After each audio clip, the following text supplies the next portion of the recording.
दोस्तों, बात है आज से कुछ साल पहले की। मेरे ब्लॉग चैनल के एक सब्सक्राइबर ने मुझे एक स्टोरी सेंड किया था।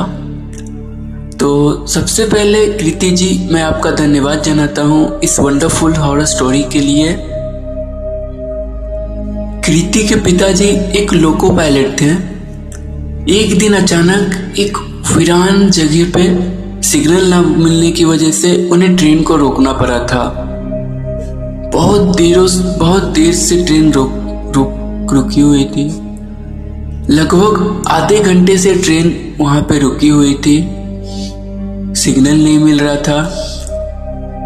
फिर ट्रेन का सिग्नल मिलते ही वे ट्रेन को जैसे ही ऑन करते हैं आगे बढ़ाने के लिए, वैसे ही उनकी नज़र पटरियों पे पड़ती है। वे देखते हैं कि पटरियों पे कोई लेटा हुआ है। वे बहुत ही आश्चर्यचकित हो जाते हैं कि आधी रात पे पटरियों पे कौन लेटा है। वे अपनी गर्दन को खिड़की से बाहर निकाल के देखते हैं तो उन्हें लगता है कि ये कोई एक लड़का लेटा हुआ है और उन्हें लगता है कि ये कोई 15-16 साल का लड़का है। कृति के पिता से आवाज लगाते हैं, अरे ओए कौन है, पटरियों से हट, मुझे ट्रेन आगे बढ़ानी है। पर वो कोई रिप्लाई नहीं देता है। फिर वे हॉर्न बजाते हैं, 3 बार 4 बार हॉर्न बजाते हैं, पर वो लड़का यूं का त्यों लेटा रहता है। अब कृति के पिताजी के साथ जो असिस्टेंट लोको पायलट रहते हैं वो बोलते, सर ये कौन है जो ऐसे पटरियों पे आधी रात पे लेटा हुआ है। तो वो बोलते, रुको मैं जाकर देखता हूँ ये कौन है। फिर कृति के पिताजी ट्रेन से नामते हैं और पटरियों पे उस लड़की की ओर जाने के लिए तैयार हो जाते हैं। और कृति के पिताजी चिल्लाते जाते हैं, अरे ओए कौन है, मरने के लिए मेरा ही ट्रेन मिला था, आधी रात पे पटरियों पे लेटा हुआ है, चलो यहाँ से।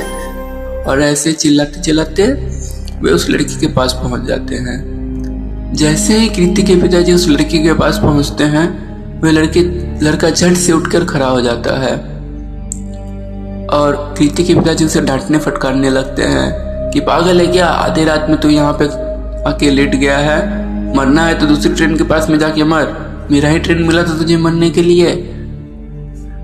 पर इतनी बात सुनने के बाद भी वो लड़का टस से मस नहीं होता और कुछ नहीं बोलता। वो वैसे ही पटरियों पे खड़ा रहता है और चुपचाप उनकी बातें सुनता रहता है। और वो लड़का बस कृति के पिताजी की गर्दन की ओर देखता रहता है, एक टक से उनकी गर्दन की ओर देखता रहता है। और कृति के पिताजी उन्हें डांटते रहते हैं। फिर अचानक पीछे से आवाज आती है।